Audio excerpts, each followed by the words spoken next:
क्या कभी आपने महसूस किया कि आपके स्क्रीन टाइम आपकी शांति को निगल रहा है? क्या आप बहुत अधिक थकान, अनिद्रा या चिड़चिड़ापन महसूस कर रहे हैं कि बढ़ता ही चला जा रहा है? क्या ये आपके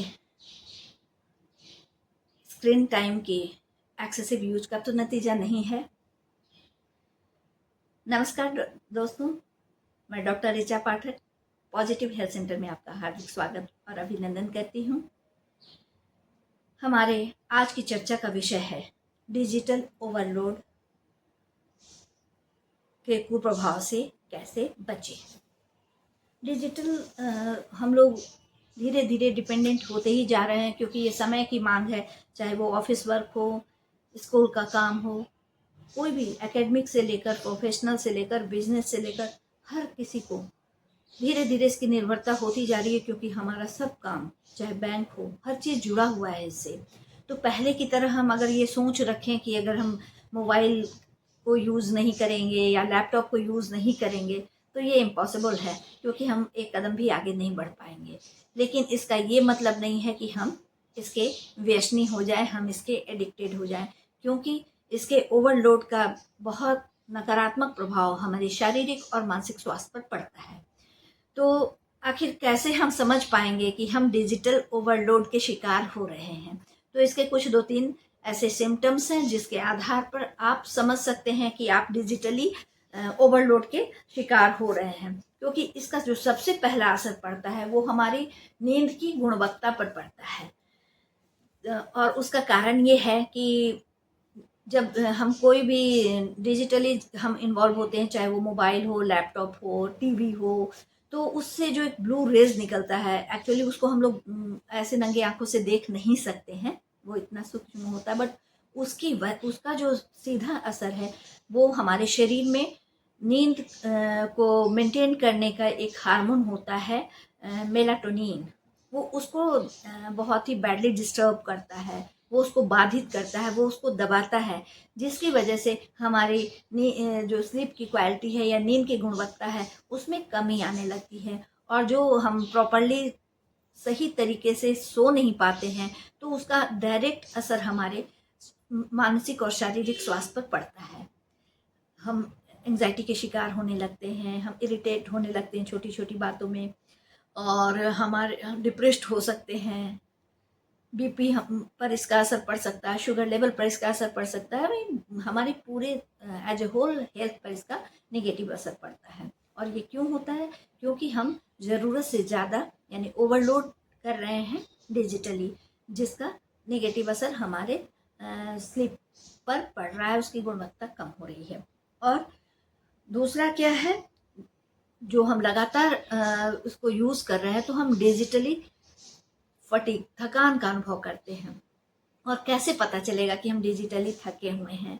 तो हमारा जो कंसंट्रेशन पावर है, यानी एकाग्रचित्ता है, किसी काम पर फोकस करने की जो क्षमता है, उसमें कमी आने लगती है। और जब उसमें कमी आने लगती है, उसका भी असर क्या पड़ता है? उसका असर हमारे कार्य क्षमता पर पड़ सकता है। हम कोई भी चीज़ जैसे किसी भी चीज़ को फोकस करना चाह रहे हैं तो वो नहीं हो रहा है। तो जब नहीं होगा तो हमारे काम पर उसका बुरा असर पड़ेगा ही।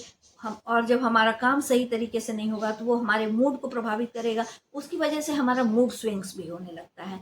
तो यानी कि हम डिजिटली कैसे थके हैं, हमारा कंसंट्रेशन पुअर होगा, हमारे मूड स्विंग्स होंगे और हमारी कार्य क्षमता में कमी आएगी। उसके अलावा सोशल मीडिया जो है, सोशल मीडिया में जो तुलना की संस्कृति डेवलप हो रही है, उसका असर भी हमारे पर बहुत ही नेगेटिव पड़ता है। हम चाहे वो इंस्टा हो या फेसबुक हो, जिसमें भी हम पोस्ट डाल रहे हैं, कितने लाइक मिले, नहीं मिले, क्या कमेंट मिला, तो यानी कि वो सारी चीज़ें जो है वो हमारे मूड का रिमोट कंट्रोल हो जाते हैं और हमें कंट्रोल करते हैं। उसकी वजह से हम फ्रस्ट्रेटेड होते हैं, हमारा सेल्फ स्टीम कम होता है, हमारे सेल्फ कॉन्फिडेंस में कमी आती है। तो ये जो चीज़ें हैं हमको बुरे तरीके से नकारात्मक असर डालती हैं हमारे शारीरिक और मानसिक स्वास्थ्य पर। लेकिन फिर भी घबराने वाली बात नहीं है। हमें जो समस्या है तो उसका समाधान भी है, उससे हमें घबराना नहीं है। अब हम ये डायग्नोज कर ले रहे हैं कि हम डिजिटल ओवरलोड के शिकार हो रहे हैं, तो हम कैसे उससे बचें? पहला है डिजिटल डिटॉक्स। डिजिटल डिटॉक्स का बहुत सरल उपाय है।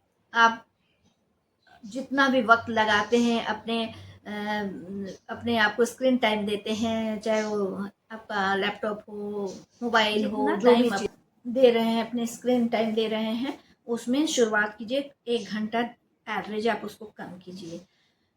नॉर्मली 6 से 10 घंटा लोग इससे इंगेज रहते हैं, तो वो आप कितने घंटे रहते हैं वो आपको पता होगा। तो धीरे धीरे आप उसमें डिक्रीज करना शुरू कीजिए। पहले 1 घंटा कम कीजिए, तो 1 घंटा ऐसा हो जब बिल्कुल ही आप किसी भी स्क्रीन से जुड़े हुए नहीं हैं, चाहे वो टीवी हो, लैपटॉप हो, मोबाइल हो, कंप्यूटर हो, किसी भी चीज़ से नहीं जुड़ना है।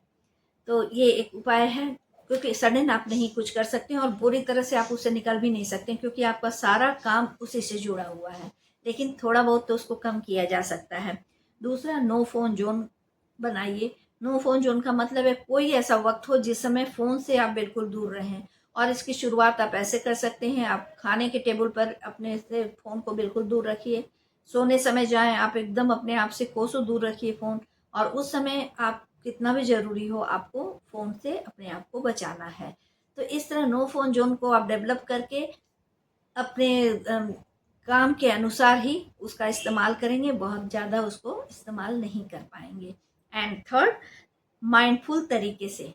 माइंडफुल तरीके से का मतलब है मानसिक रूप से सजग होकर रहना है कि मेरी आवश्यकता कितनी है और मैं कितना उसको यूज़ कर रहा हूँ या मैं उसको यूज़ कर रही हूँ।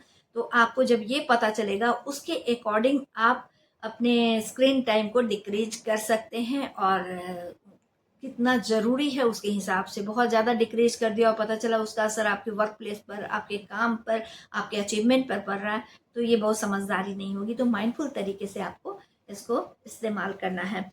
एंड लास्ट, प्रकृति के करीब जाने की कोशिश कीजिए। कोई ऐसा वक्त हो जब आप ये सारे टेक्निकल चीज़ों से दूर रहिए। हम लोग पूर्ण रूप से डिपेंडेंट तो हो ही गए, लेकिन कोई तो ऐसा वक्त हो जो हम प्रकृति के काफ़ी करीब हों।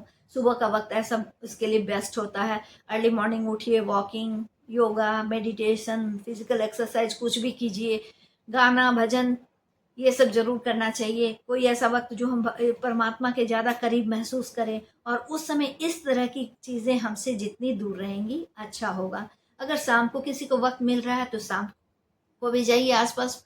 कोई ज़रूरी नहीं है प्रकृति के करीब जाने के लिए आपको हिल स्टेशन जाना हो। आपके आसपास भी ऐसे बहुत सारे जगह हैं जहाँ आप चिड़िया की आवाज़ सुन सकते हैं, हरे भरे पेड़ देख सकते हैं, बहती हुई पानी देख सकते हैं, नदी देख सकते हैं, झरना नहीं भी देख सकते हैं। लेकिन ये चीज़ें जो है हल्की पे पेड़ पौधे, फूल, फूल की खुशबू, चिड़ियों की चहचहाट, ये तो हर जगह मिल जाती है। तो इस तरीके से आप इन सारी चीज़ों को इस्तेमाल करके अपने आप को डिजिटल ओवरलोड के कुप्रभाव से बहुत अच्छे तरीके से बचा सकते हैं। आप इसका स्क्रीन सुविधा का हमेशा इस्तेमाल कीजिए उपयोगी तरीके से, लेकिन सावधान रहना है, क्योंकि ये जो है मानसिक शत्रु बन सकती है अगर हम इसको गलत तरीके से इसका उपयोग करते हैं।